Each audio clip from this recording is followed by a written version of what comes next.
In today's video, I'm going to teach you how to fix Discord stuck in full screen mode. If Discord is stuck in full screen mode, and you can't easily return it to a normal window, don't worry. This can occasionally happen because of an accidental keyboard shortcut or a display issue. Fortunately, there are a few simple keyboard combinations you can try to restore the window without changing any complicated settings. In this tutorial, I'll walk you through the methods that are most likely to resolve the problem so you can get back to using Discord normally.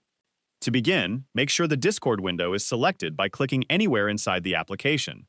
This ensures that any keyboard shortcuts you use are sent directly to Discord instead of another program running on your computer. The first solution is to try dragging Discord out of full screen mode. Move your cursor to the top of the Discord window until you can access the top bar. Click and hold the top bar, then drag the window downward. If the application is only maximized rather than completely locked in full screen, this may immediately restore it to a movable window. If that doesn't work, use Discord's keyboard shortcut for toggling full screen mode. Press and hold the Control and Shift keys, then press the F key. This shortcut switches Discord between normal and full screen modes. Wait a moment, after pressing the keys, to see if the window returns to its standard size. If Discord is still stuck, there's another shortcut you can try. Hold the Windows key together with Control and Shift, then press one of the arrow keys. This shortcut can help move the Discord window, and may restore it if it's become positioned incorrectly or is behaving unexpectedly on your display.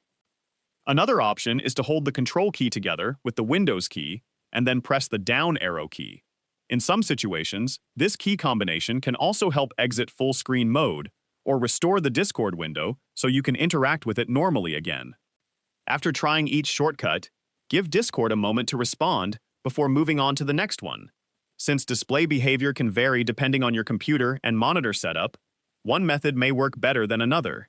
These shortcuts are quick to try and often resolve the issue without requiring any additional changes. Once Discord returns to its normal window, you should be able to resize it, move it around your screen, and continue using it as usual. If the problem happens again in the future, you can simply repeat the same shortcuts to quickly exit full screen mode. If you found this video helpful, let me know in the comments, give it a like, subscribe to the channel,